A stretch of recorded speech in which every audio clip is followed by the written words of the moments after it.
വീട്ടിൽ വെറുതെ ഇരുന്നാൽ പലതും തോന്നും. ഓരോരുത്തർക്ക് വായിക്കാനും പഠിക്കാനും എഴുതാനൊക്കെ ആണെങ്കിൽ എനിക്ക് കുക്ക് ചെയ്യാനാണ് തോന്നുക. ആ ഒരു തോന്നലിൽ ഇപ്പൊ പരിചിതമായി വന്നൊരു സാധനമാണ് ഇത്. ഈ ഒരു സാധനം വീട്ടിൽ ഇടയ്ക്കിടയ്ക്ക് ഉണ്ടാക്കി ഏകദേശം ടേസ്റ്റ് ഒക്കെ മാറി വരുന്നുണ്ട്. സാധനം എന്താണെന്ന് ഞാൻ നിങ്ങളോട് പറയില്ല, ബിക്കോസ് കണ്ടാലെങ്കിലും എനിക്ക് മനസ്സിലാവി. ഫസ്റ്റ് കാണിച്ച ആ ഷോ ചിക്കൻ വാങ്ങാൻ പോയതിൻ്റെയാണ് കേട്ടോ. ഇനി എത്ര ഷോകൾ നിങ്ങൾ കാണാൻ കിടക്കുന്നു. അപ്പൊ ഞാൻ ഉണ്ടാക്കിയത് ലോഡഡ് ഫ്രൈസ് ആണേ.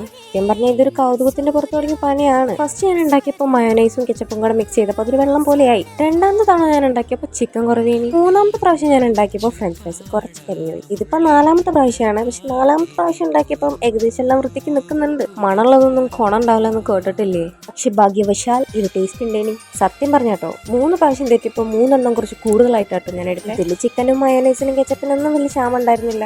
ആൻഡ് നമ്മൾ ചീസ് ഉപയോഗിച്ചിട്ടില്ല. സത്യം പറഞ്ഞാൽ ചീസിന്റെ കാര്യമൊക്കെ ഓർമ്മനല്ലേ. ഉണ്ടാക്കി പഠിച്ചതിന് ശേഷം വീട്ടിൽ വരുന്ന എല്ലാവർക്കും ഇതുണ്ടാക്കി കൊടുക്കലാണ് ഇപ്പം എൻ്റെ പണി. ആൻഡ് എനിക്ക് പൊട്ടറ്റോ കുറച്ച് വിരോധം ഉള്ളതുകൊണ്ട് എനിക്ക് ഓവർ കഴിക്കുമ്പോഴത്തേനും കുറച്ച് മടുപ്പ് വരും.